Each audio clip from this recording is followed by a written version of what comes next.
Everybody, welcome back to the channel. In this video, you're checking out an updated Stamina Sorcerer build for the Elder Scrolls Online Greymoor chapter. Not only that, this is a solo build for the Stamina Sorcerer, focused on pets to take the damage for you while you sit in the back and fire off your bow. Basically my version of an Arcane Archer setup, which is a lot of fun to play and actually extremely powerful. So if you'd like to see what it looks like to summon 3 Daedric pets on a bow build, stick around because this is the video for you. As usual, we'll be going over the stats, gear options, skill choices, champion points, talk about the outfit style, and give a basic rotation. And all that's coming up right now, so stay tuned. All right, everybody, here we are back on the Stamina Sorcerer for the Elder Scrolls Online. This time coming at you with another solo build, kind of an interesting bow slash pet combo. I'm not really sure what to call this, but it's just a lot of fun to play.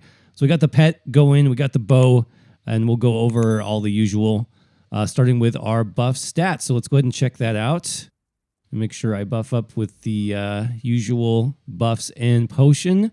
Sitting at about 16k max magicka, 17k health. A little bit lower than I would usually have on the solo build, but that's because our pet is tanking for us. About 31k max stamina, 700 mag recovery, 1000 stam recovery, 3400 weapon damage. Though that will be over 4,000 with our weapon damage glyph on the bow. And that does get closer to 6,000 with one of our sets procced. 66% weapon critical. You can see the resistances are a little bit low. But again, that's because our pet will be tanking for us. In terms of attribute points, we are using some magicka, but we are spec'd purely for stamina. 64 points there. We've got the purple tri-stat food. Now you can use the gold quality Bewitched Sugar Skulls. I just didn't have one on me for this video, but that would be just as good. You definitely want the extra max magicka for your pet summon. Running the thief currently just for the extra weapon critical. And then I am a werewolf, that's optional, but I do like the extra stamina recovery that the werewolf ultimate gives you on your front bar, even while you're not using it. So that's something that's a nice trick for a bow build. And then passive major savagery, we'll talk about where that comes from in a minute. Potions for this build, tripods will be your best option, again, because we are using magicka and stamina. As far as your race is concerned, I think Redguard is really good for a bow setup, especially a solo bow setup because of all the extra sustain you get.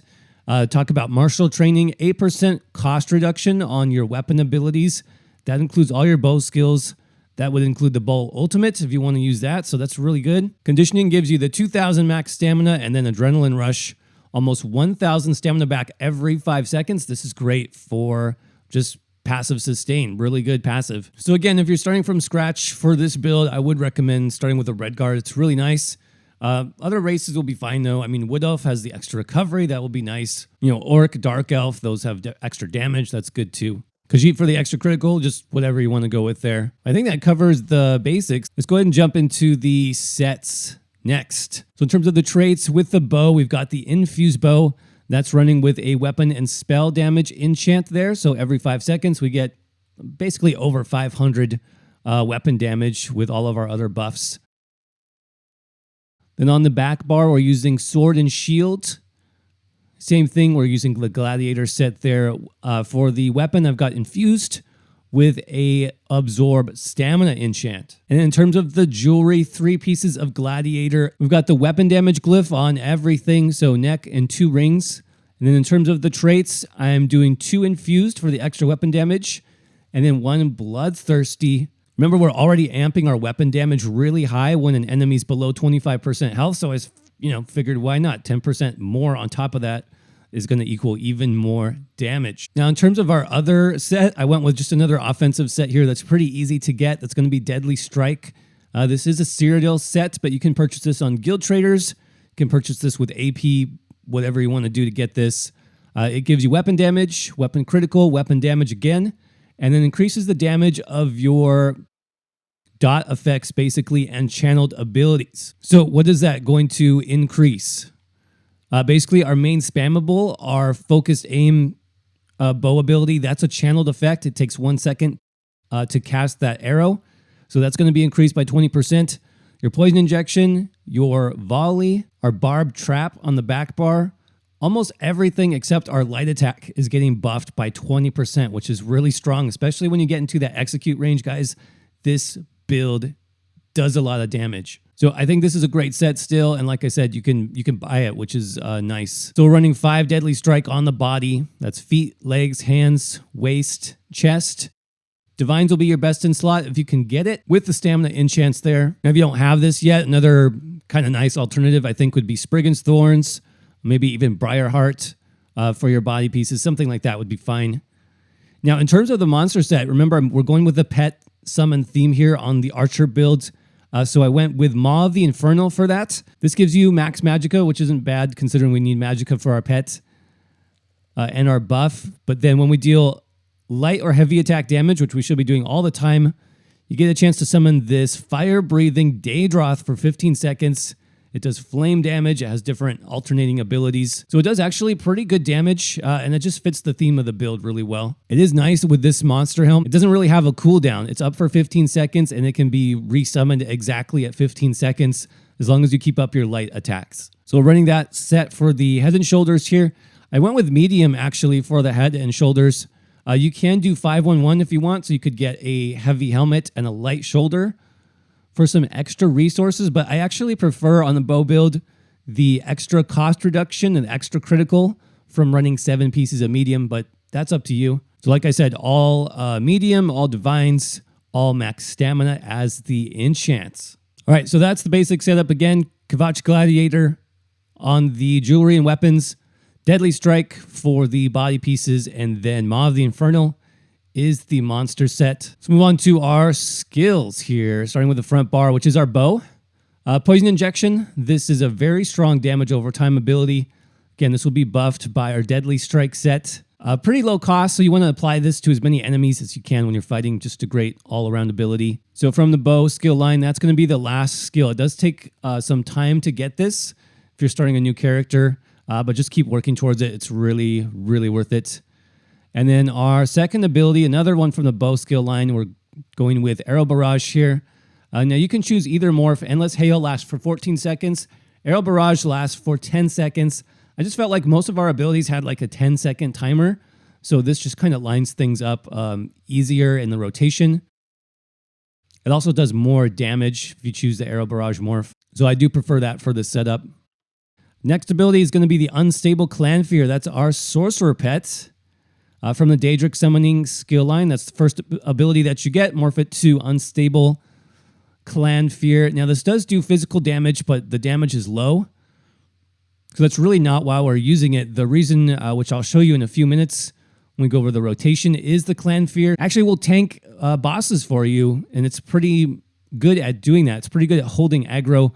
As long as you're by yourself, then, you know, it's a solo build anyways. The Clanfear will take care of that boss for you while you kind of stand in the back with your bow abilities. So this is really the key to making it work. Otherwise, you're going to be tanking that boss in the face yourself. Now, it does have an extra heal when you use the ability again after it's summoned. You do get a pretty nice burst heal. We do have, you know, pretty high critical on the build, so it can crit for up to 10k plus health, and that heals both you and the Clanfear. So more than likely, you'll need to hit it a couple times.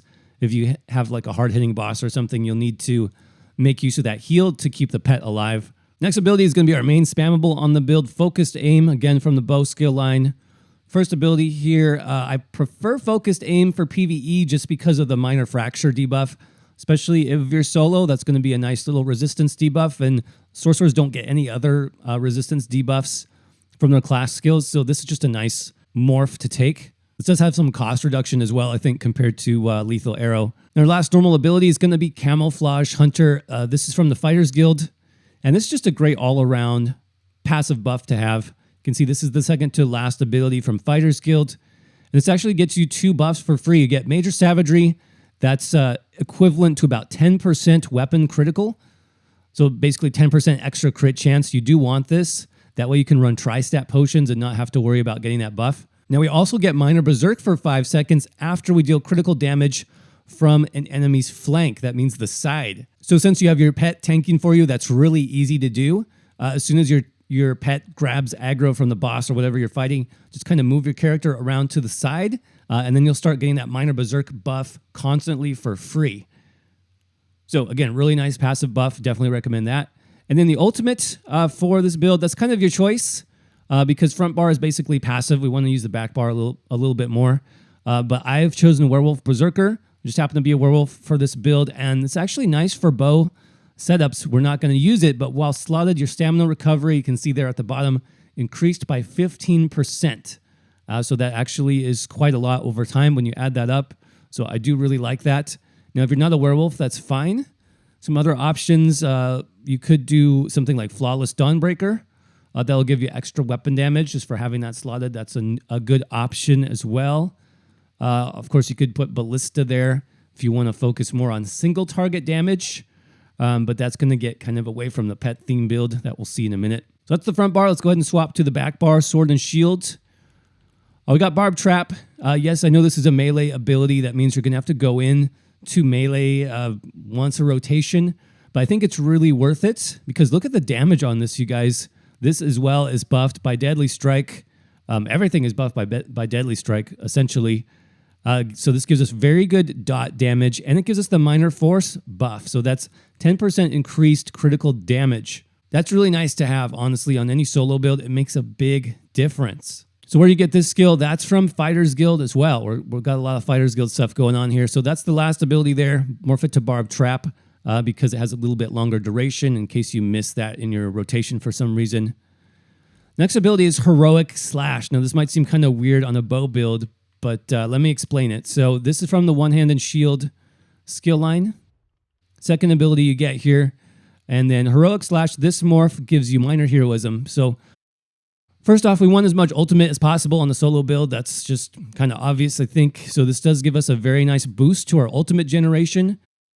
And then secondly, this gives us the minor maim debuff. So that reduces a enemy's damage by 15%. So that's a lot.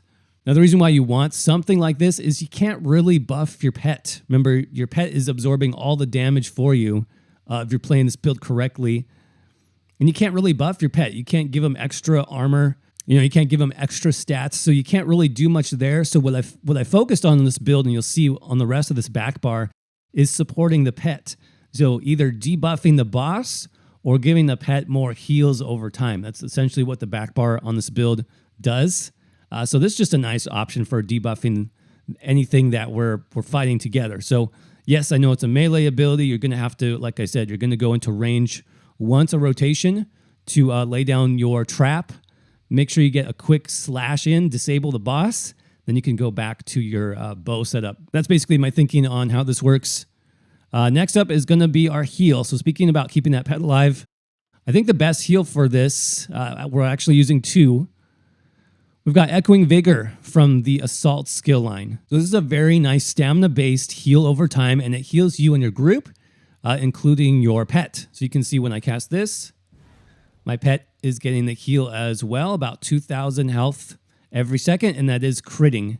So it can crit for 3.5k health. So that's really nice. That's just a passive heal. Now, you don't have to keep that up all the time because remember, the pet does have its own burst heal, but it's nice to keep this up just for the extra passive healing. If your stamina is doing fine, I'll cast it because it lasts a pretty decent amount of time. 10 seconds is not bad for the duration.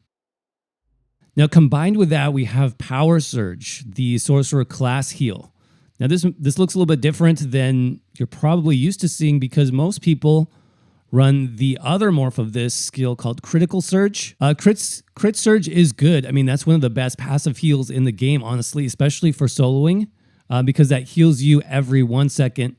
Now, Power Surge only heals you every 3 seconds. You can see the timer there at the bottom, but this is also a group heal. So Crit Surge won't heal your pet, Power Surge will. So basically whenever you activate a critical heal, which you saw earlier that Echoing Vigor was critting quite a bit, Power Surge is going to proc that group heal. So if I buff with Power Surge and then I hit Echoing Vigor, you can see now I'm layering 2 heals whenever Vigor crits like that. I'm layering 2 heals on top of each other. So you basically have a chance for double healing on your pet, which is what we need basically to keep the pet alive. So really good option. You definitely need that for this pet focus build. That is from Storm Calling, second to last ability there. Make sure you keep that up 100% of the time. It also gives you major brutality, major sorcery, so that's increasing your weapon damage. You do need the Clan Fear double barred, so that means on your front bar and your backup. Skill bar, you need the pet, otherwise he will disappear, so you need that there. And then finally, our third pet. Remember, we got the Clan Fear, we got the Daedroth from the Monster Helm. We've got the Storm Atro, and that's because he's just awesome. He's a huge Atronach pet that you can summon on the ground. The ultimate is pretty cheap, and it lasts almost 30 seconds. So that duration is honestly so long, and we have the minor heroism. We can essentially get him back almost infinitely. Like we said, you can use like Ballista on the front bar for more single target damage, but it's a nice option to have this guy. So that is from Daedric Summoning. That's the ultimate there. And again, Greater Storm Atronach lasts longer. So that's the morph that I recommend personally. So that is the skills. Let's talk about passives very quickly. What do you want to unlock first? In the Dark Magic skill line, I definitely recommend Unholy Knowledge. This reduces the cost of all your abilities, so very good passive there. Blood Magic, you can actually save 2 points here, but we won't be using this at all. Persistence, you can save some points here as well. We won't really be blocking since our pet is tanking for us. And then Exploitation, not really using this. Again, we're not casting any abilities from this skill line. So you can actually save 6 points in total, if you want to, and just put 2 points here. Now, under Daedric Summoning, I think you do want most of these. You can get some extra magicka back in case your pet gets killed. Power Stone, you definitely want this. One of the best passives in the game, in fact. Reduces the cost of that Atronach ultimate by 15%. Then Daedric Protection, you do get extra health and stamina recovery from having your pet active, which is really good. And then Expert Summoner, this is actually a very good solo passive as well. 8% max health is very nice to have. Now, Storm Calling, most of these are good as well. Pick up Capacitor for the extra magicka recovery. Energize for the extra damage. Amplitude, you get more damage there based on your enemy's health. And Expert Mage will get a little bit extra weapon damage on our front and back bar. Now, in terms of weapon passives, yes, you'll want all the bow passives for sure. I usually recommend picking up Ranger first. That's for the cost reduction. That's going to be really effective. Accuracy is nice as well for the extra critical. And then Hawkeye, this is something that you need to work on. Making sure that you either light or heavy attack in between abilities every second or so to get this up to 5 stacks. You can see at 5 stacks, you get basically 25% extra damage on your bow abilities, which adds up quite a bit. That's really strong. Now, one-handed shield passes, remember, we're only using Heroic Slash for basically the buff and debuff on the back bar, so you really don't need a lot of these. These are more suited to tanking, so you're not going to be using these at all. Basically, the only one I would recommend is Fortress, because that reduces the cost of Heroic Slash by 15%. Now, in terms of armor passives, yes, you do want all of these, except for maybe Improved Sneak. That's always optional. But Dexterity gives us the weapon critical. Windwalker gives us the recovery and the cost reduction, both really important for bow builds. Agility gives you 15% more weapon damage. Get this one as soon as possible. And then Athletics is nice for the extra movement speed, honestly, and the cost reduction of roll dodge is not bad. Now, Werewolf, you don't need. Like I said, that's an option. I'm using it just for the ultimate, so you don't need those passives. Fighters Guild. Now, we are using a couple Fighters Guild abilities. Which ones do you want? Well, Intimidating Presence, first of all, this reduces the stamina cost of like your trap. So I do recommend picking up this. Slayer does give you extra weapon damage, so this is nice, though we're not getting too much weapon damage from that. Then Banish the Wicked gives you 9 ultimate when you kill an undead, Daedra, or werewolf, so that can be good. As well as Skilled Tracker, you'll get some extra bonus damage against those enemy types. So that is worth it. What else? Undaunted. If you have this, make sure you pick up Undaunted Metal. Just gives you a little bit extra stats. Assault and Support, you don't really need the passives here, even though we're running Vigor. Then, of course, you do want your race passives, and under Alchemy, Medicinal Use, make sure you put some points here to make your potions last longer. In terms of the champion points, we can check that out really quickly. Remember, this is just for soloing, so you can kind of mix this up for group DPS if you want. But in the green tree, we got 20 into Warlord, 14 into Sprinter, 43 Tenacity, 49 Arcanist, 64 Mooncalf, 43 into Healthy, 18 Shadow Ward, and 18 Tumbling. In the blue tree, 23 into Blessed, 31 into Physical Weapon Expert, 56 Master at Arms, 28 Thaumaturge, 51 Precise Strikes, 25 Piercing, 56 into Mighty. In the red tree, 81 Ironclad, 65 into Hardying Elemental Defender, 40 into Thick Skinned, and 19 into Quick Recovery. In terms of the outfit style, if you're interested, under armor styles, we've got Ebon Shadow for the helmet. For the chest, we got Buoyant Armiger. Legs is going to be Mazatoon. Shoulder is just the monster style. I just kept that there because I like the way it looked. Then feet, legs, and belt, that's going to be the Dromothra. That's from Maw of Lorcage. So that's the outfit. All right, so let's go over the basic rotation, talk about the abilities, how it works. In terms of buffs, you want to just keep up Power Surge. That's the basic buff. Really simple, really easy. On the back bar, you'll then start with a Heroic Slash, lay down your trap, and then bar swap to the front. You can also lay down your Echoing Vigor for the extra heal over time. Once you bar swap to the front, you're going to lay down your Arrow Barrage, kind of start to move out, let your pet take over basically, then hit him with 1 Poison Injection and 2 Focused Aims. By that time, your back bar buffs like Heroic Slash would kind of be wearing off, so then we'll switch back. So it's a very simple kind of 10-second rotation. So let me do that kind of slowly. Lay down my trap. I'm going to bar swap and kind of move out. There's my volley. You can see my pet took over. I'm going to give him a little heal there. Do some focused aim. Bar swap back. Make sure my vigor is up. Ultimate's ready, so let's drop that down too.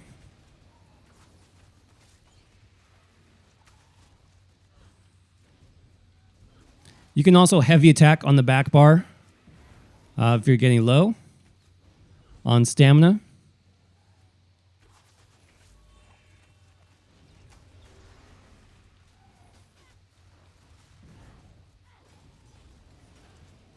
You can see I haven't really taken one single shot. My pet's taking all the damage for me. When he gets low, remember, you can hit that ability again for the extra burst heal on him.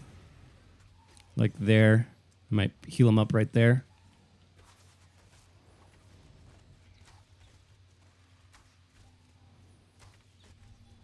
See, my ultimate's already back.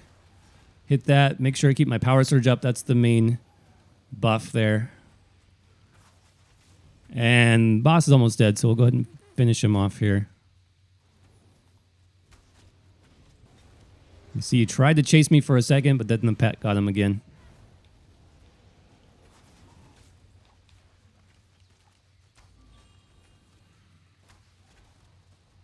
All right, that's it. Very simple, very easy setup with the 3 pets. All right, everybody, that's going to wrap up the solo Stamina Sorcerer Arcane Archer build. Hope you guys enjoyed this one. It's actually a lot of fun to play. One of my favorite builds that I have set up recently. So if you liked it, make sure you crush that like button for me.